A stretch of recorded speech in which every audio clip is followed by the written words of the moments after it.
अस्सलाम वालेकुम। जो बच्चे बोरिंग कॉस्ट के अंदर ये क्वेश्चन देख रहे हैं वो बिल्कुल हैरान परेशान ना हो कि ये क्वेश्चन पहले से चल रहा था तो बीच में से वीडियो कटी हुई है, ऐसी बात नहीं है। ये हम लोग एक क्वेश्चन कर रहे हैं, इसका पॉइंट नंबर 3 जो है ये बोरिंग कॉस्ट से रिलेटेड है। तो जो बच्चे ये वाली वीडियो बोरिंग कॉस्ट के मॉड्यूल में देखेंगे उनको पॉइंट 1 और 2 जो है वो नहीं मिलेगा, उनको सिर्फ पॉइंट 3 मिल रहा होगा। और जो बच्चे कंबाइंड मॉड्यूल वाले क्वेश्चंस कर रहे हैं उनको इससे पहले वाली जो वीडियो है उसमें मैंने पहले 2 पॉइंट्स एक्सप्लेन कर दिए हैं। ये क्वेश्चन जो है ये दरअसल 3 डिफरेंट पॉइंट्स के ऊपर है और ये तीनों पॉइंट्स आपस में एक दूसरे के साथ बिल्कुल कनेक्टेड नहीं है, तीनों में अलग अलग चीज़ है। पहला जो पॉइंट था उसमें ये था कि एक इन्वेस्टमेंट प्रॉपर्टी थी जो कि हम लोगों ने प्रॉपर्टी प्लांट एंड इक्विपमेंट में ट्रांसफ़र की। दूसरा जो पॉइंट था वो था कि हमने एक एसेट की डेप्रिसिएशन मेथड चेंज किया था। अब ये तीसरा पॉइंट है, ये एक एसेट है जो हमने कंस्ट्रक्ट किया है और इस एसेट के ऊपर बोरिंग कॉस्ट और उससे रिलेटेड डिफरेंट जो कॉन्सेप्ट्स हैं वो चेक हुए हैं। ये पॉइंट जो बड़ा ज़बरदस्त पॉइंट है, थोड़ा लंबा पॉइंट भी होगा, इसके मार्क्स भी ज़्यादा हैं, लेकिन ये है कि इसके अंदर आपकी बोरिंग कॉस्ट की बहुत ज़बरदस्त प्रैक्टिस हो जाती है। बोरिंग कॉस्ट के हर तरह के कॉन्सेप्ट्स इसमें डिस्कस हो जाते हैं। तो इस क्वेश्चन की तरफ चलते हैं, यानी कि इस क्वेश्चन के पॉइंट 1 और 2 अगर आपने नहीं भी किया तो बिल्कुल आपको परेशान होने की ज़रूरत नहीं है। इसमें ये सारी चीज़ें जो हैं वो दोबारा से मतलब ये है कि इनका उसके साथ कोई रिलेशन नहीं है। इस क्वेश्चन की रिक्वायरमेंट देखते हैं। क्वेश्चन की रिक्वायरमेंट ये है कि हम लोगों ने एक्सट्रैक्ट्स बनाने हैं इंक्लूडिंग द कंपैरेटिव फिगर्स। किस चीज़ के एक्सट्रैक्ट्स बनाने हैं? हमने बनाने हैं ML की statement of profit and loss and financial position 31 दिसंबर 2022 की। यानी कि हम लोगों ने हर जो एसेट है उससे रिलेटेड जो 3 पॉइंट्स हैं, इन तीनों से रिलेटेड 2021 और 2022 इन दोनों के अंदर जो जो इन्फॉर्मेशन फाइनेंशियल स्टेटमेंट में प्रेजेंट होनी चाहिए थी at the face of financial statement, वो हमने कैलकुलेट करनी है और बनानी है। नॉर्मली एसेट से रिलेटेड क्या क्या चीज़ें होती हैं? अगर हम बोरिंग कॉस्ट को ज़हन में लाएँ तो एसेट से रिलेटेड ये होता है कि इस एसेट की कॉस्ट कितनी, इस एसेट के ऊपर कितनी बोरिंग कॉस्ट कैपिटलाइज हुई है, कितनी एक्सपेंस आउट हुई है, और इस एसेट से रिलेटेड कितनी सब इन्वेस्टमेंट इनकम आपने कैपिटलाइज की है और कितनी सब इन्वेस्टमेंट इनकम आपने सेपरेटली रिकॉर्ड की है।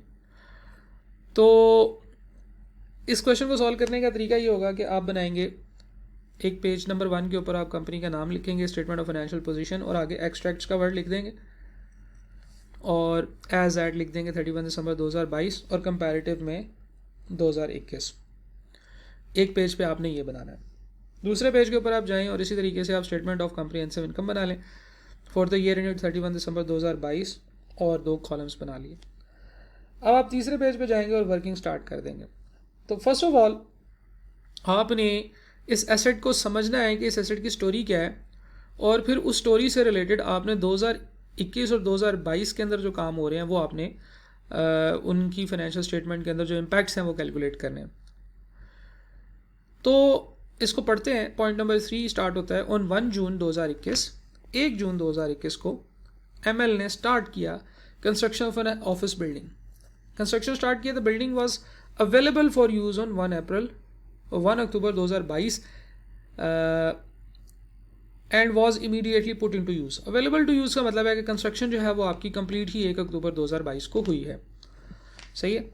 अदरवाइज हमें कंप्लीशन ऑफ कंस्ट्रक्शन के बारे में कोई और इन्फॉर्मेशन यहाँ पे नहीं है, वरना वो लिखा होता कि बिल्डिंग जो थी फ़लाँ डेट पे इसकी कंस्ट्रक्शन कंप्लीट हुई, फ़लाँ डेट पे ये अवेलेबल फॉर यूज़ हुई, तो उस वक्त हम लोग जो डेट ऑफ कंप्लीशन है उसको देते कि ये हमारी जो है ना वो कंप्लीशन डेट है। हुआ क्या, इस बिल्डिंग के ऊपर आपने कंस्ट्रक्टर को पेमेंट की है।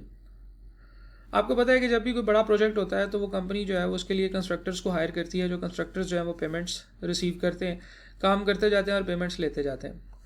तो 2021 में यानी कि पिछले साल एक पेमेंट हुई है, 2022 के अंदर 3 पेमेंट्स हुई हैं। 1 जनवरी 2022 को पेमेंट हुई है, 1 अप्रैल 2022 को और 1 अगस्त 2022 को। फिर हर पेमेंट का आगे सोर्स लिखा हुआ है कि जो पहली पेमेंट है वो हमने सोर्स नंबर A से की है और साथ लिखा हुआ है C बिलो। इसका मतलब ये है कि नीचे हमें कुछ इन्फॉर्मेशन मिलेगी। These payments were finance through the following sources. Her payment अलग अलग सोर्स से फाइनेंस हुई है। पॉइंट नंबर A के बारे में बताया कि उसने 1 मई 2021 को जो पेमेंट की थी 140 मिलियन की, ये पेमेंट जो थी ये पॉइंट ए के थ्रू फाइनेंस हुई है। तो पॉइंट ए को पढ़ लेते हैं। एक शॉर्ट टर्म लोन लिया 200 मिलियन का on 1 April 2021 from bank A at the rate of 16%। The surplus funds available from the loan were invested in a saving account जिसके ऊपर 10% आपको सब इन्वेस्टमेंट इनकम मिल रही थी। On 1 मार्च 2022, अगला साल आ गया, पेन का कलर चेंज कर लेते हैं। तो 1 मार्च 2022 को लोन रीपे हो गया using the proceed receipts from the right issue of shares. तो दो काम हुए हैं। ये एक लोन है जो हमने कंस्ट्रक्शन के लिए लिया था। अगर गौर से देखें तो ये स्पेसिफिक बोरोइंग की डेफिनेशन को पूरा करता है कि ये एक स्पेसिफिक बोरोइंग है जो हमने किस लिए ली थी, हमने इसको कंस्ट्रक्ट करने के लिए ली थी। स्पेसिफिक का वर्ड इसमें नहीं लिखा हुआ, लेकिन जो इन्फॉर्मेशन प्रेजेंटेड है और जो बात उसने की हुई है वो स्पेसिफिक बोरोइंग के हिसाब से ही की है। स्पेसिफिक बोरोइंग में आपको पता सब इन्वेस्टमेंट इनकम का कॉन्सेप्ट होता है और उसने सब इन्वेस्टमेंट इनकम 10% के ऊपर लगाई हुई है। तो पहली पेमेंट हमने स्पेसिफिक बोरोइंग से की है। दूसरी पेमेंट के बारे में एक यहाँ पे गौर से देखें तो स्टार लगा हुआ है। इस स्टार को अगर आप फॉलो करें तो उसने कहा हुआ है कि the bill from the constructor was received on 1 दिसंबर 2021। अब सवाल ये है कि हम लोग इसको कौन से साल की पेमेंट रिकॉर्ड करेंगे। क्या ये पेमेंट 2021 में रिकॉर्ड की जाएगी या 2022 में रिकॉर्ड की जाएगी। तो जनाब अगर आप कोई एसेट परचेज करें और वो एसेट का आप 1 दिसंबर 2021 को परचेज करें लेकिन पेमेंट ना करें, तो क्या आप उसको एसेट रिकॉर्ड करते हैं कि नहीं करते।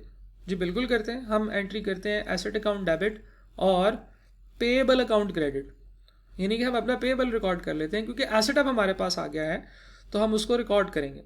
सिमिलरली कंस्ट्रक्शन के अंदर भी यही होता है कि जब हमारे पास कोई एसेट का बिल आ जाता है, कंस्ट्रक्शन का बिल, क्योंकि नॉर्मली ये जो कंस्ट्रक्शन के बिल्स होते हैं ये स्टेजेस ऑफ कंप्लीशन की बेसिस पे होते हैं कि भाई इतना काम होगा तो फिर हम आपको इनवाइस करेंगे, इतना काम हो जाएगा फिर हम आपको इनवाइस से करेंगे। यानी कि सबसे पहले जब फाउंडेशन डेवलप हो जाएंगी तो हम आपको 15% की इनवाइस करेंगे, आपका कंट्रैक्टर के साथ तय हो जाता है। तो कंट्रैक्टर जो है वो हमें 15% की इनवाइस करता है। फिर फॉर एग्जांपल हम कहते हैं कि जब वो फाउंडेशन फिल हो जाएंगी और हमारी जो है वो कॉलम्स खड़े हो जाएंगे तो फिर उस वक्त हम कंस्ट्रक्टर जो है वो हमें 20% की मजीद इनवाइस करेगा। तो बेसिकली जो इनवाइस कंस्ट्रक्टर की तरफ से आती है उस डेट के ऊपर हमने उसको रिकॉर्ड करना होता है कि ये इस डेट की पेमेंट है। तो जहाँ तक रिकॉर्ड करने की बात है, ये पेमेंट जो है ये हमने 1 दिसंबर 2021 को रिकॉर्ड करनी है। और जहाँ तक पेमेंट की बात है, यानी कि जहाँ पे पेमेंट्स के इम्पैक्ट आएंगे वहाँ पे हमने इसको 1 जनवरी 2022 से ऑनवर्ड की पेमेंट रिकॉर्ड करनी। ठीक है जी। तो आई एम श्योर कि ये वाली जो चीज़ है ये भी आपको समझ आ गई है और इसको जब हम अभी प्रैक्टिकली अप्लाई भी करेंगे तो आपको पता चलेगा। 1 जनवरी 2022 में जो पेमेंट हुई है वो 2 सोर्सेज के थ्रू फाइनेंस हुई है। पहली तो पॉइंट ए और फिर दूसरा बी। इसका ये मतलब है, आपको पता है कि ए में हमने कितना लिया था 200 मिलियन, 200 में से 140 हमने पे कर दिया तो 60 बचा होगा।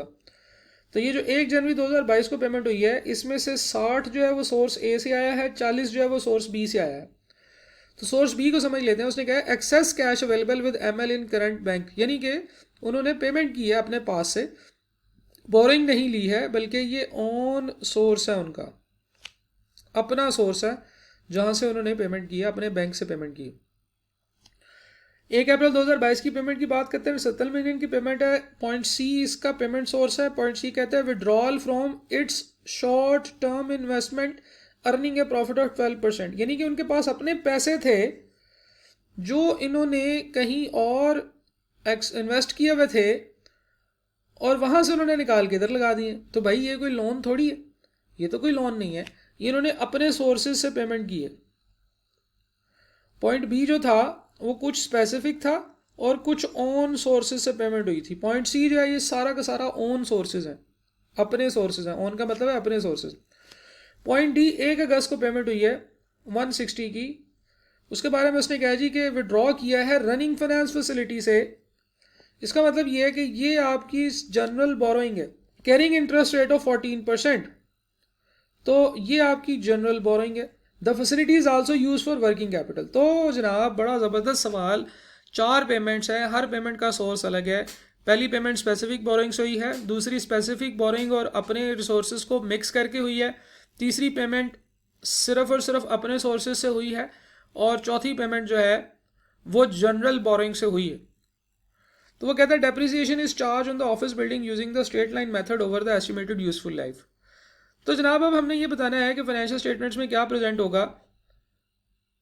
तो सबसे पहले हम देखते हैं 2021 के बारे में बात करते हैं कि 2021 में क्या होता रहा इस एसेट के साथ। 2021 में ये एसेट जो था ये अंडर कंस्ट्रक्शन था। जब ये एसेट अंडर कंस्ट्रक्शन था तो इसका मतलब ये है कि इस एसेट का कैपिटल वर्क इन प्रोग्रेस का क्लोजिंग बैलेंस निकालना होगा, ठीक है, और वो हम स्टेटमेंट ऑफ फाइनेंशियल पोजीशन में प्रेजेंट कर देंगे। इसके ऊपर कोई डेप्रिसिएशन नहीं लगेगी। तो कैपिटल वर्क इन प्रोग्रेस में 3 चीज़ें होती हैं। सबसे पहले पेमेंट्स जो हमने रिकॉर्ड करनी है। एक पेमेंट तो कर दी है 140 मिलियन की, वो रिकॉर्ड करेंगे हम।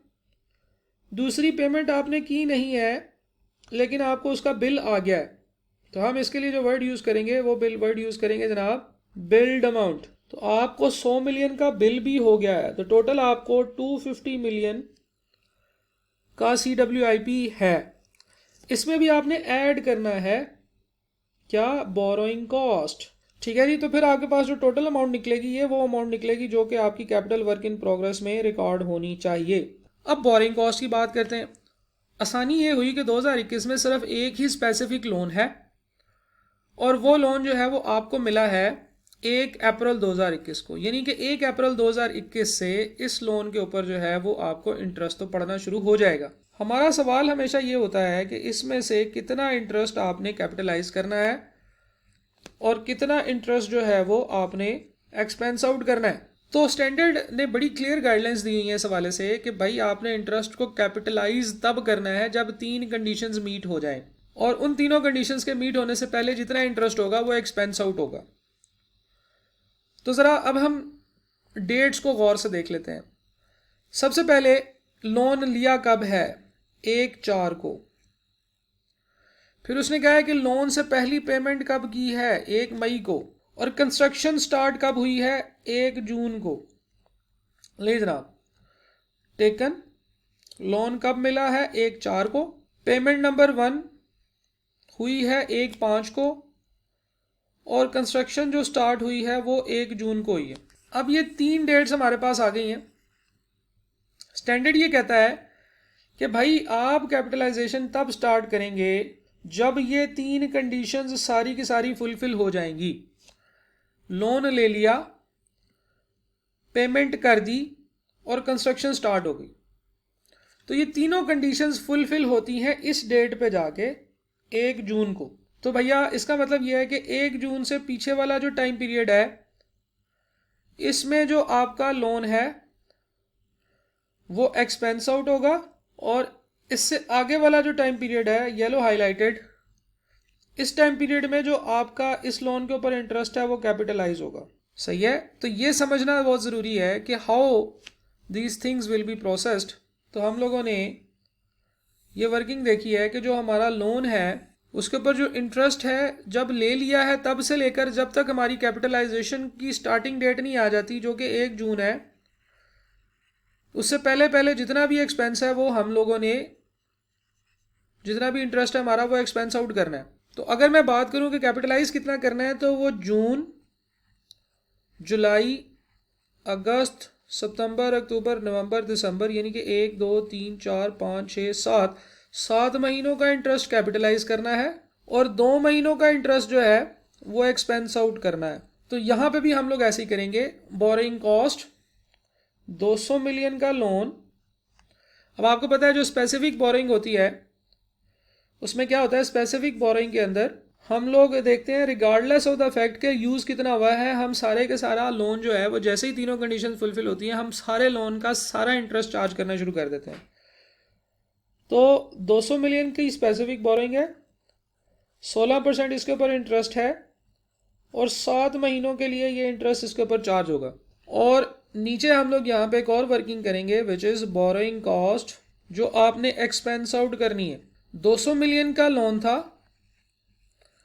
16% इसके ऊपर इंटरेस्ट था, और कैपिटलाइजेशन स्टार्ट करने से पहले 2 महीने ये हमारे पास ओवरड्यू रहा, जो कि मैंने आपको यहाँ से दिखाया भी है, ये वाले 2 महीने जो ग्रीन लाइन से हाईलाइटेड है, ठीक है जी। तो बोरिंग कॉस्ट की हमें समझ आ गई कि कितना एक्सपेंस आउट होगा और कितना कैपिटलाइज होगा। इसी तरह से सब इन्वेस्टमेंट इनकम भी है।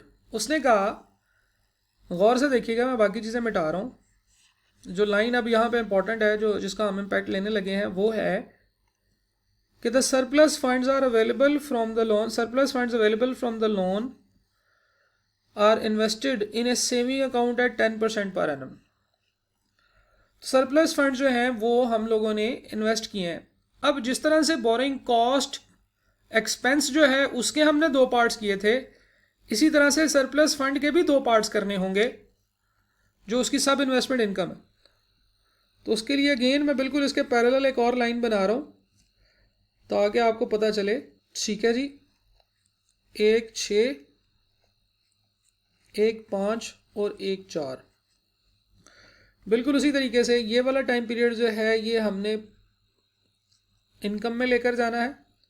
ये इस टाइम पीरियड में हमारी ये इनकम होगी और इस टाइम पीरियड में ये हमारी कैपिटलाइज होगी। ठीक है जी।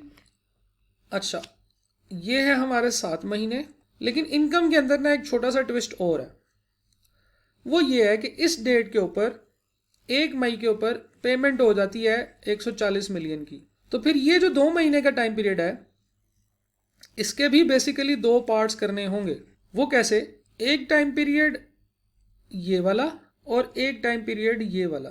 ये दोनों मंथ्स जो हैं ये होंगे इनकम में ही रिकॉर्ड, लेकिन दोनों मंथ्स में अमाउंट फ़र्क है। पहले महीने 200 मिलियन आउटस्टैंडिंग था, फिर पहले महीने के एंड पे 140 मिलियन की पेमेंट होगी, तो दूसरे मंथ में 7 मिलियन आउटस्टैंडिंग है। अगले 7 मंथ भी 7 मिलियन ही आउटस्टैंडिंग है, लेकिन वो क्योंकि और कहीं कैपिटलाइज हो रहा होगा तो इसलिए हमने उसको उधर लेकर जाना है।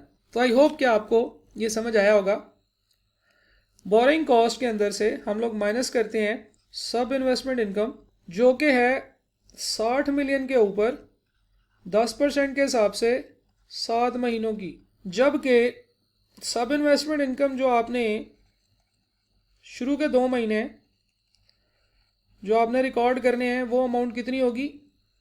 पहला महीना 200 मिलियन था, 10% के ऊपर सब इन्वेस्ट किया हुआ था 1 महीने के लिए, फिर उसमें से 140 की पेमेंट हो गई तो रह गया 60, और वो 10% 1 महीने के लिए। उसके बाद ये 60 जो है वो उठ के तो कैपिटलाइज होना शुरू हो गया। तो इस तरीके से ये कैलकुलेशन होगी। अब ये कुछ अमाउंट्स हैं जो कैलकुलेट करनी है। आप वीडियो को पॉज करके ये कैलकुलेशंस कर सकते हैं। मैं भी वीडियो पॉज करके ये कैलकुलेशंस करने लगा हूँ, उसके बाद फाइनल आपको रिजल्ट बताऊंगा। जी जनाब, तो इस तरीके से ये टोटल हुआ। एक मुझे अमाउंट समझ आई है, ये मैंने 250 लिखा हुआ था, तो ये बेसिकली 240 है, इसको ठीक कर लीजिएगा। तो ये बन रहा है 18.67 और सब इन्वेस्टमेंट इनकम 3.5 मिलियन की बन रही है। तो इस तरह से टोटल जो CWIP ये 2021 के अंदर बन रहा है वो 255.17 मिलियन का बन रहा है। फिर उसके बाद बोरिंग कॉस्ट जो एक्सपेंस आउट करनी है वो आपने 5.33 मिलियन है, और वो बोरिंग कॉस्ट जो आपने वो जो सब इन्वेस्टमेंट इनकम है वो 2.17 है। तो आपने बेसिकली 2021 के लिए ये 3 फिगर्स जो हैं ये अपनी फाइनेंशियल स्टेटमेंट में प्रेजेंट करनी है। उसने पूछा था कि कहाँ पे प्रेजेंट करनी है। तो बोरिंग कॉस्ट जो है वो ये जो आपकी कैपिटल वर्क इन प्रोग्रेस है 255 मिलियन का, ये आपका बैलेंस शीट में आता है नॉन करंट एसेट्स के अंदर, इन्वेस्टमेंट प्रॉपर्टी के अंदर। आप इसको CWIP लिख सकते हैं। तो CWIP 2021 के अंदर जो है वो हमारे पास कितना बन रहा है, प्रॉपर्टी का नाम लिख लेते हैं। ये प्रॉपर्टी जो है इसका नाम है जी ऑफिस बिल्डिंग। अदरवाइज़ आप CWIP के सामने भी लिख सकते हैं, इसमें कोई मसला नहीं है, इसी लाइन के सामने भी लिख सकते हैं। तो मैं ऑफिस बिल्डिंग के सामने लिख रहा हूँ 255.17 मिलियन। इसी तरह से अगर हम लोग statement of profit and loss के अंदर जाएं, स्टेटमेंट ऑफ कम्प्रिहेंसिव इनकम के अंदर, तो आपको यहाँ पे 2 चीज़ें लिखनी होंगी। Number 1 borrowing cost. नॉर्मली हम इसके लिए बोरिंग कॉस्ट का वर्ड नहीं, हम इसके लिए इंटरेस्ट एक्सपेंस का वर्ड यूज़ करते हैं कि इंटरेस्ट एक्सपेंस। तो इंटरेस्ट एक्सपेंस जो है वो कितना हमने रिकॉर्ड करना है, 5.33 का। ठीक है जी। तो हम लोग इसको लिख लेते हैं कि हमारा जो इंटरेस्ट एक्सपेंस है 5.33 है, ये अभी हमने ईयर 1 का निकाला है। और इसी तरीके से यहाँ पे हमारे पास सब इन्वेस्टमेंट इनकम भी है। तो ये चीज़ ध्यान में रखिएगा कि बोरिंग कॉस्ट के अंदर ये दोनों चीज़ें आपस में नेट हो जाती हैं, लेकिन प्रॉफिट एंड लॉस में अगर इनको लिखना होगा तो इनको अलग अलग करके लिखना है। हम इसे कहते हैं इंटरेस्ट इनकम। तो अब दो डिफरेंट नेचर्स की चीज़ें जब आप इकट्ठी लिखेंगे तो आपको उनमें बाइफरकेशन करनी होगी। ये नहीं है कि दोनों फिगर्स आप जो है ना वो पॉजिटिव लिख दें। तो अगर आप एक्सपेंसेस के लिए नेगेटिव लिख रहे हैं तो इनकम पॉजिटिव में लिखेंगे, लेकिन अगर आप एक्सपेंसेस पॉजिटिव में लिख रहे हैं तो जो इनकम है वो आपको नेगेटिव में लिखनी होगी। ठीक है, ये भी एक प्रेजेंटेशन के लिए आप समझ लें कि आसानी अच्छी बात है कि आप देखें कि इन दोनों की नेचर जो है वो देख के पता चलेगी ये अलग अलग है। तो इंटरेस्ट एक्सपेंस आपका 5.33 मिलियन का है, इंटरेस्ट इनकम 2.17 की है। ये कौन से साल के हैं? 2021 के। अब हम बात करते हैं 2022 में क्या हुआ। 2022 में हम लोगों ने इसके ऊपर मज़ीद काम किया होगा। तो मैं पहले तो ये करता हूँ कि 2021 की जो वर्किंग है ना इसको ज़रा थोड़ा सा साइड पे कर दूँ ताकि हमारा जो डिस्प्ले है वो ठीक रहे और हमारे पास एक ही स्क्रीन के अंदर दोनों सारी इन्फॉर्मेशन नज़र आ रही हो। अब हम CWIP की बात करते हैं जी। वर्किंग नंबर आप कह लें 4 है CWIP, और ये है जी 2022 की बातें। पहले हमने किसकी की थी? 2021 की बातें की थी। अब CWIP जो है वो इस साल कंप्लीट भी हुआ है। इसके ऊपर पहले तो कुछ और कॉस्ट लगी है, उसके बाद ये कंप्लीट हुआ है और फिर उसके बाद ये डेप्रिसिएट भी हुआ है। तो 2022 के लिए हम सबसे पहले तो ये देखते हैं कि कंप्लीशन इसकी कितने में हुई है। तो ओपनिंग जो था इसका 255.17 था, 255.17। फिर इसके बाद पेमेंट्स हुई हैं। देखिए 100 मिलियन की पेमेंट तो हम लोग ऑलरेडी पिछले साल में ले चुके हैं। दो पेमेंट्स हुई हैं, 160 की और 70 की। ठीक है जी, तो हम लोग लिखते हैं 70 + 160 कितना बनता है जी? 230 मिलियन की आपको पेमेंट जो है वो मज़ीद हुई है। फिर इसी तरह से इस साल भी हम लोग बोरिंग कॉस्ट इसमें ऐड करेंगे, लेकिन इस दफ़ा बोरिंग कॉस्ट के अंदर स्पेसिफिक बोरिंग भी आएगी और इस साल तो हमारी जनरल बोरिंग भी आएगी। ठीक है, तो इसलिए मैं इसके नीचे कुछ लाइंस छोड़ देता हूँ और फिर हम आगे वर्किंग स्टार्ट करते हैं। सबसे पहले हम लोग स्पेसिफिक बोरिंग की बात करते हैं। देखें स्पेसिफिक बोरिंग जो है ये कैपिटलाइज होना शुरू हो चुकी थी पिछले साल, तो इस साल इसका एक्सपेंस में तो कोई ताल्लुक नहीं बनता। ठीक है, एक्सपेंस में ताल्लुक इसका तब बनेगा जब कंस्ट्रक्शन कंप्लीट हो जाएगी, उसके बाद स्पेसिफिक लोन के ऊपर जो आपको इंटरेस्ट पे करना पड़ रहा होगा वो फिर आप उसको एक्सपेंस आउट करेंगे। लेकिन अभी क्या हुआ है कि अभी ये लोन ही हमने रिफ़ंड कर दिया है, रिटर्न कर दिया है। रिटर्न कब किया है? ऑन 1 मार्च 2022। मैं अभी हाईलाइट कर रहा हूँ उस चीज़ को जो अभी हमने करनी है। पॉइंट ए के अंदर ही अभी हम, क्योंकि ये एक स्पेसिफिक बोरिंग है। उसने कहा on 1 March 2022 ML repaid the loan using the proceed receive from right issue. Right issue किया, राइट इशू से पैसे मिले। आपको पता है राइट इशू क्या होता है? नहीं पता तो मैं बता देता हूँ। राइट इशू होता है शेयर इशू करते हैं लोग, तो शेयर इशू करने से पैसे आते हैं। तो वो बेसिकली आप समझ लें कि उनका अपना पैसा है कंपनी का। तो कंपनी जब अपना पैसा यूज़ करती है तो उसके ऊपर तो इंटरेस्ट पे नहीं ना करना पड़ता। तो इन्होंने राइट इशू करके पैसे लिए और उससे आप लोन रिटर्न कर दिया। इसका मतलब ये है कि 2022 के अंदर सिर्फ 2 महीने के लिए लोन जो है ये आपका आउटस्टैंडिंग रहा और उसके ऊपर सिर्फ 2 महीने का इंटरेस्ट पे करना पड़ेगा। तो स्पेसिफिक बोरिंग के ऊपर मैं यहीं पे ऊपर ही लिख देता हूँ, इसमें कोई फर्दर वर्किंग नहीं है। 200 मिलियन का लोन है, 16% इसके ऊपर इंटरेस्ट है जो कि हमने सिर्फ 2 महीने पे किया, उसके बाद हमने कर दिया वापस। अब आगे चलते हैं जनरल बोरिंग की तरफ। जहाँ तक बात है सेकंड पेमेंट की, तो वो हमने अपने सोर्सेज से की है, अपने सोर्सेज का कोई इंटरेस्ट नहीं है। सिमिलरली पॉइंट थर्ड 70 मिलियन की जो तीसरी पेमेंट है, जो पॉइंट सी है, पॉइंट सी में भी हमने बात कर ली है कि हमारा अपना सोर्स है, इस सोर्स से हमें कोई पैसे पेमेंट करने की ज़रूरत नहीं है, इसके ऊपर कोई इंटरेस्ट देने की ज़रूरत नहीं है। ठीक है, तो इस चीज़ से आपने कंफ्यूज नहीं होना कि वो पैसे कहीं और लगे हुए थे तो वहाँ से 12% हम कमाई कर रहे थे तो वो तो ज़ाया हो गया तो वो इसको चार्ज करते हैं, ऐसा नहीं होता। अपॉर्चुनिटी कॉस्ट हम चार्ज नहीं करेंगे। ठीक है, तो बस वो है जो हमने पे करना है। तो वो है जनरल बोरिंग। 160 मिलियन पूरा का पूरा हमने जनरल बोरिंग से यूटिलाइज किया है। मैं तो ये समझता हूँ कि एग्जामिनर ने इसको इतना पता नहीं क्यों छोड़ दिया है, उसको चाहिए था इसमें भी जो आखिरी जो उसने तंग करना था वो कर लेता। कहता है कि जी ये जो 160 है इसमें से कुछ जो है वो हमने अपने पैसे लगाए हैं और कुछ हमने जनरल बोरिंग यूज़ किया है। तो फिर हम अगर फर्ज करें, वो कहता है कि जी 160 नहीं, 160 में से 20 मिलियन हमने अपने पैसे लगाए हैं और 140 मिलियन हमने जो है ना वो जनरल बोरिंग इस्तेमाल किया है। तो फिर हम 140 मिलियन के ऊपर इंटरेस्ट रेट लगा देते तो वो भी इजी था, ऐसा कोई मसला नहीं था। तो क्योंकि ये एक ही आपके पास जनरल बोरिंग है इसलिए इसका जो रेट है 14% ये हमें ऑटोमेटिकली मिल गया है। तो हमने जनरल बोरिंग यूटिलाइज़ करनी है। अब सवाल ये है कि जनरल बोरिंग जो है वो कितनी है? 160 मिलियन की। किस रेट पे लगेगी? 14% के ऊपर। कितने टाइम के लिए लगेगी? तो वो हमें पता चलेगा कि कंस्ट्रक्शन कंप्लीट कब हुई है। देखिए, हमने 1 अगस्त 2022 को जनरल बोरिंग इस्तेमाल की और कंस्ट्रक्शन हमारी 1 अक्टूबर को ख़त्म हो गई। इसका मतलब यह है कि अगस्त और सितंबर, ठीक है जी, अगस्त और सितंबर ये 2 महीने हैं जब हमने जनरल बोरोइंग को इस्तेमाल किया और एसेट उस वक्त अभी कंस्ट्रक्शन फेज में था। अगस्त और सितंबर 2 महीने हम लोगों ने 140 मिलियन की स्पेसिफिक जनरल बोरिंग इस्तेमाल की है, 160 मिलियन की जनरल बोरिंग इस्तेमाल की है। तो हमारी बोरिंग कॉस्ट के अंदर जो जनरल बोरिंग है वो है 160 मिलियन की, इसके ऊपर 14% का रेट लगेगा और ये 2 महीने इस्तेमाल किए हमने। कौन कौन से? अगस्त और सितंबर। उसके बाद तो कंस्ट्रक्शन कंप्लीट हो गई ना, 1 अक्टूबर को कंस्ट्रक्शन कंप्लीट हुई है। इसका मतलब ये है कि अगस्त का पूरा महीना और सितंबर का पूरा महीना जो है वो लगा है। तो 2 महीने हम लोगों ने जनरल बोरिंग इस्तेमाल की है। अब जनरल बोरिंग के बारे में मजीद हमें कुछ नहीं पता, इसलिए हम लोग कैपिटलाइज एक्सपेंस आउट करने की तरफ जो कैलकुलेशन है उधर तो जा ही नहीं सकते। सही है। तो यहाँ पे हम लोगों ने ये बात कर ली। स्पेसिफिक बोरोइंग के अंदर सब इन्वेस्टमेंट इनकम भी नहीं होगी क्योंकि उसमें 60 मिलियन था, वो भी हमने 1 जनवरी 2022 को पे कर दिया। इसका मतलब यह है कि 1 जनवरी 2022 से ऑनवर्ड 2 महीने जब तक वो लोन रहा, स्पेसिफिक बोरिंग की बात कर रहा हूँ, वो हमारी उसकी कोई सब इन्वेस्टमेंट इनकम नहीं थी। तो जनाब इस तरीके से हमारे पास ये कैलकुलेशंस हो गई। जल्दी से इनको कैलकुलेट कर लेते हैं। हमारा है 200 मिलियन का 16% लेंगे और इसको 2 महीने का निकालेंगे तो ये हमारे पास बनेगा जी 5.33।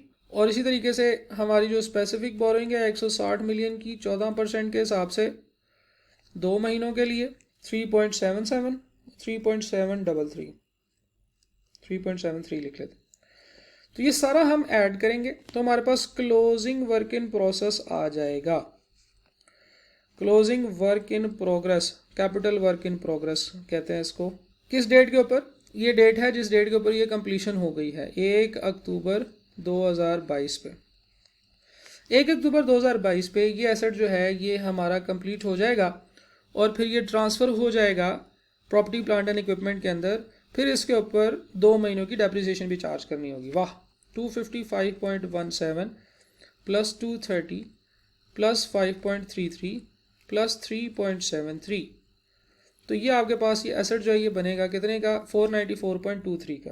494.23 मिलियन ये एसेट की कॉस्ट आ गई। अब डेप्रिसिएशन ऑन दिस एसेट जो है वो कैलकुलेट करनी है 2 महीनों की। 1 अक्टूबर को एसेट जो है वो कंप्लीट हुआ है और उसी को इमीडिएटली पुट इन यूज़ भी हो गया ना, ये देखिए उसने लिखा हुआ है। तो 1 अक्टूबर 2022 का मतलब है अक्टूबर, नवंबर और दिसंबर 3 महीने की डेप्रिसिएशन चार्ज करनी होगी। सॉरी, मैं 2 महीने कह रहा था, 3 महीने, अक्टूबर, नवंबर और दिसंबर। तो 494.23। अब डेप्रिसिएशन का हमें कहाँ से पता चलेगा? ये एक चुन्नी सी बात यहाँ पे लिखी हुई है, ठीक है, उसी पॉइंट के अंदर लिखी हुई है, अलग से नहीं लिखी हुई। तो पॉइंट अगर हम पढ़ें, मैं इसको भी जूम करता हूँ, वो ये है भैया कि depreciation is charge on office building using the straight line method over the estimated useful life of 20 years. इसका मतलब है कि सीधी सीधी 20 साल की डेप्रिसिएशन है। तो हम लोग क्या करेंगे, depreciation for the year calculate करने के लिए कॉस्ट डिवाइडेड बाय 20 ईयर्स, लेकिन 3 महीनों की डेप्रिसिएशन चार्ज करनी है 3/12। तो इसकी जो डेप्रिसिएशन बनेगी 494.23 डिवाइडेड बाय 20, ठीक है जी। और फिर इसको हम लोग करेंगे, वैसे तो अगर मैं डायरेक्ट करूं तो मैं इसको 4 से सीधा डिवाइड कर देता तो वो 3/4 का इम्पैक्ट आ ही जाना था। आप 3/12 करके देख लें तो हमारे पास आंसर आ रहा है 6.17। तो ये है जी डेप्रिसिएशन फॉर द ईयर। और अब हमारे पास जो है वो closing net book value at 31 December 22 जो है वो क्या होनी थी? Cost minus accumulate minus depreciation. तो हमारे पास ये कॉस्ट आनी थी जनाब 494.23 माइनस 6.17। तो ये हमारे पास बनना था जी 488.06 मिलियन, 488.06 मिलियन। तो जनाब CWIP के अंदर ये इस एसेट के अंदर हम 6.17 की डेप्रिसिएशन और 488.06 की जो है वो एसेट की क्लोजिंग नेट बुक वैल्यू दिखाएंगे। तो हम लोग पहले प्रॉपर्टी प्लांट एंड इक्विपमेंट के अंदर चलते हैं। 2022 में हमारे पास जो एसेट आ रहा है वो आ रहा है यहाँ पे 2022 के कॉलम्स हमारे पास ये थे, तो हमने 2022 488.06 दिखाना है जी। ओके, तो ये 488.06 ये आपका एसेट हो गया 2022 के अंदर। और इसी तरह से CWIP में आपको पता है कि 2022 में आपने कुछ नहीं दिखाना है क्योंकि वो एसेट जो है वो ऑलरेडी मूव हो चुका है, ठीक है। और जहाँ तक बात है जी डेप्रिसिएशन और इस तरह की चीज़ों की, तो डेप्रिसिएशन 2022 की जो है वो हमारी आएगी। डेप्रिसिएशन 2022 की हमने अभी निकाली है 6 पॉइंट समथिंग थी, अभी जाके देख लेते हैं किधर गई, 6.17। तो ये डेप्रिसिएशन है जो हमने रिकॉर्ड करनी है, तो 6.17 डेप्रिसिएशन है जो हमने रिकॉर्ड करनी है और 2022 के अंदर रिकॉर्ड करनी है। 2022 के अंदर इंटरेस्ट एक्सपेंस कुछ भी नहीं है और इंटरेस्ट इनकम भी नहीं है, या अगर है तो वो हमें नहीं पता क्योंकि हम एक्सट्रैक्ट बना रहे हैं ना, तो जो इन्फॉर्मेशन अवेलेबल नहीं है उसका ये मतलब नहीं है कि वो नहीं है, वो है, लेकिन हमारे पास क्योंकि क्वेश्चन नहीं है, क्वेश्चन में इन्फॉर्मेशन नहीं है, तो इसलिए हम नहीं कह सकते कुछ भी। तो प्रॉपर्टी प्लांट एंड इक्विपमेंट 2021 की टोटल फिगर 189.13 बन रही है, तो हम यहाँ पे लिख देते हैं 189.13। 2022 की फिगर में ये 3 एसेट्स हैं, तीनों एसेट्स की जो कॉस्ट है वो हम जमा कर लेते हैं। अब ये बेसिकली उन बच्चों के लिए है जो पूरा सवाल कर रहे हैं, तो तीनों एसेट्स की जो है वो कॉस्ट हम ऐड कर देते हैं, तो ये हमारे पास बनेगी 1002.06 1002.6। इन्वेस्टमेंट प्रॉपर्टी 2021 में थी 344 की, 2022 में नहीं है क्योंकि वो ट्रांसफ़र हो गई थी, 0.1 था। और CWIP जो था वो भी ख़त्म हो गया। तो ये हमारी जनाब फिगर्स बन गई फाइनेंशियल स्टेटमेंट की जो हमने बैलेंस शीट में दिखानी है। एक है आपकी PPE की, दूसरी है इन्वेस्टमेंट प्रॉपर्टी की, तीसरी है CWIP की, ठीक है। अच्छा जी, ये सारा कुछ प्रेजेंट करने के बाद एक चीज़ ज़हन में रखिएगा कि अक्सर औक़ात ऐसे होता है कि हमारे पास कुछ ऐसी इन्फॉर्मेशन होती है जो क्वेश्चन से रिलेट नहीं कर रही होती, ख़ास तौर पे लोन्स के हवाले से, और उन लोन्स के अंदर जो है ना वो हमारी लाइबिलिटी को भी प्रेजेंट करने की ज़रूरत होती है।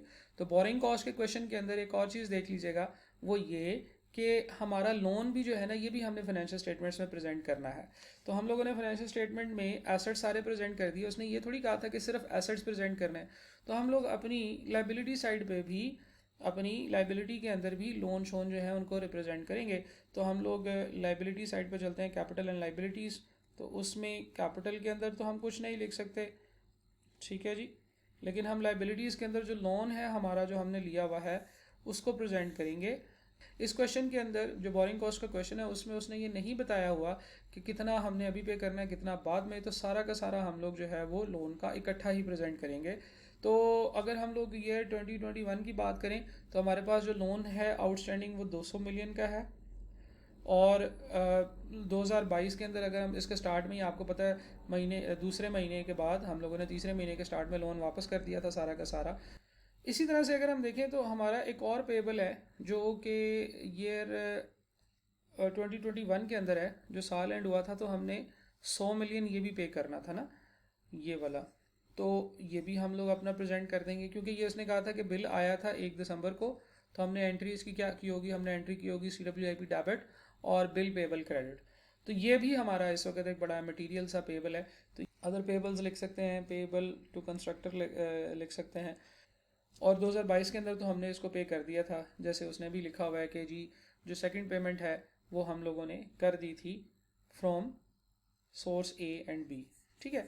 तो ये 100 मिलियन की पेमेंट हुई लेट है लेकिन ये हो चुकी है। और अगर हम लोग statement of financial statement of comprehensive income की तरफ चलें तो आपके फेयर वैल्यू गेंस जो थे, जो हमारे 0.1 से आए थे इन्वेस्टमेंट प्रॉपर्टी वाले से, वो 2021 में थे 28 मिलियन के, 2022 में कोई फेयर वैल्यू गेन नहीं था। डेप्रिसिएशन जो थी 2021 की थी 71.80 की, और 2022 की डेप्रिसिएशन इन तीनों को जमा करेंगे तो वो ये आ जाएगी, आपने यहाँ पे लिख देनी है। इसी तरह से इंटरेस्ट एक्सपेंस 2021 का था 5.33, 22 में नहीं है। और इंटरेस्ट इनकम जो है वो 2021 में थी 2.17 और 22 में नहीं है। तो इस तरीके से हम लोगों ने जब इसको टोटल करेंगे तो ये आपके पास इसका आंसर आ जाएगा। अब ज़रा देख लेते हैं कि इसके एग्जामिनर कमेंट्स में एग्जामिनर क्या कहता है। बड़े मज़े के एग्जामिनर कमेंट्स हैं। उसने कहा कि examinee often presented incomplete extraction focused primarily on showing there working, while those who did prepare the extract failed to disclose the required comparative figures. तो उसने कहा जी कि एक तो गलती बच्चों ने ये की कि वो वर्किंग के ऊपर फोकस कर लिया लेकिन एक्सट्रैक्ट्स नहीं बनाए। तो जब मैंने एक्सट्रैक्ट्स पूछे हैं तो मुझे एक्सट्रैक्ट्स के अंदर वो फिगर डाल के दें। ये नहीं है कि आपने अपनी वर्किंग बना ली तो फिर आपने सोचा कि एग्जामिनर खुद ही वर्किंग में से आंसर ढूंढ लेगा, ऐसा नहीं है। एग्जामिनर जो है वो चाहता है कि आप उसको उसके रिक्वायर्ड फॉर्मेट में इंफॉर्मेशन प्रेजेंट करें। तो बिल्कुल जिस तरह से हमने क्वेश्चन के बिल्कुल स्टार्ट में ये किया कि पहले हमने फॉर्मेट बना लिए और फिर जो जो फिगर हमें मिलती जा रही थी वो हम क्वेश्चन के अंदर प्लेस करते जा रहे थे, तो इसी तरह से करेंगे।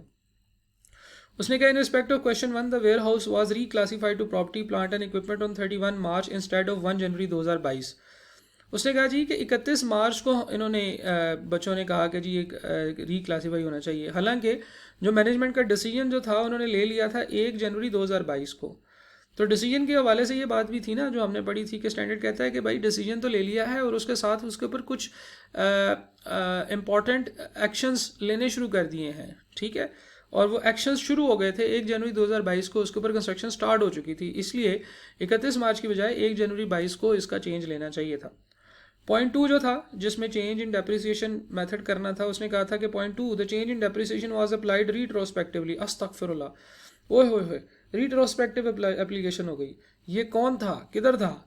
इस बच्चे को तो ढूंढ के फैटी लगानी चाहिए कि भाई ये क्या कर दिया तुमने, ये तो इतना ईजी था। खैर, point number 3 the borrowing cost for the specific loan was capitalise for the incorrect number of month. हाँ, तो वो नंबर ऑफ मंथ जो थे, ये वाली जो गलती है ये मैं समझता हूँ कि एग्जाम प्रेशर में बच्चे कर जाएंगे कि वो नंबर ऑफ मंथ्स जो है वो मिस कर देंगे। ख़ासतौर पे जो सब इन्वेस्टमेंट इनकम है उसको जो है वो उसकी कैलकुलेशन के अंदर वो जो एक महीना अलग और दूसरा महीना अलग है तो उसकी कैलकुलेशन में बच्चे फंस सकते थे। Further interest expense and income to be taken to the profit और loss were not computed and और प्रेजेंटेड। हाँ, उन्होंने कहा जी कि सब इन्वेस्टमेंट इनकम बच्चों ने इग्नोर ही कर दी। ये एक दो दफ़ा और भी क्वेश्चंस के अंदर आया है, मैंने पढ़ा है कि बोरिंग कॉस्ट के क्वेश्चन में एग्जामिनर बेचारा स्पेसिफिकली कहता है कि सब इन्वेस्टमेंट इनकम जो है वो बच्चे लेते ही नहीं है, वो इग्नोर कर देते हैं।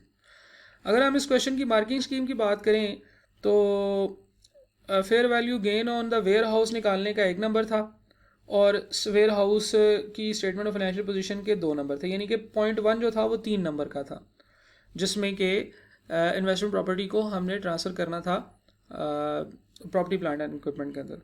जो दूसरा है उसमें डेप्रीसिएशन एक्सपेंस 2.5 नंबर का है। तो डेप्रीसिएशन जो है वो आपको पता है कि ईजी है इसकी, जो अभी हमने बोरिंग कॉस्ट वाला पॉइंट किया है तो इसमें जो ज़्यादा मार्क्स है ना वो इसी के होंगे, क्या नाम है, व्हीकल वाले के, ठीक है, जिसमें हम लोगों ने चेंज इन डेप्रिसिएशन पॉलिसी किया था। बोरिंग कॉस्ट के सवाल के अंदर इंटरेस्ट और इनकम कैलकुलेट करने के 2.5 नंबर थे और ऑफिस बिल्डिंग की सही कैलकुलेशन करने के 6.5 नंबर थे। और जो लोन लाइबिलिटी थी वो 0.5 मार्क्स थे उसके, क्योंकि वो कोई ऐसी बड़ी कोई रॉकेट साइंस नहीं थी, उसमें कोई कैलकुलेशन नहीं थी, वो जस्ट आपने प्रेजेंट करने थे, ठीक है जी। तो that's all for this question. I hope कि आपको क्वेश्चन समझ आया होगा। लंबा क्वेश्चन था, लेंथी क्वेश्चन था, 2 पार्ट्स थे। एक पार्ट जो था वो हम लोगों ने अलग कर दिया, दूसरा बोरिंग कॉस्ट के लिए अलग कर दिया, क्योंकि मैं चाहता था कि बोरिंग कॉस्ट के बच्चे इसको चेक करें, जो बच्चे बोरिंग कॉस्ट कर रहे हैं उनके लिए ये एक बड़ा ज़बरदस्त क्वेश्चन होगा। Thank you.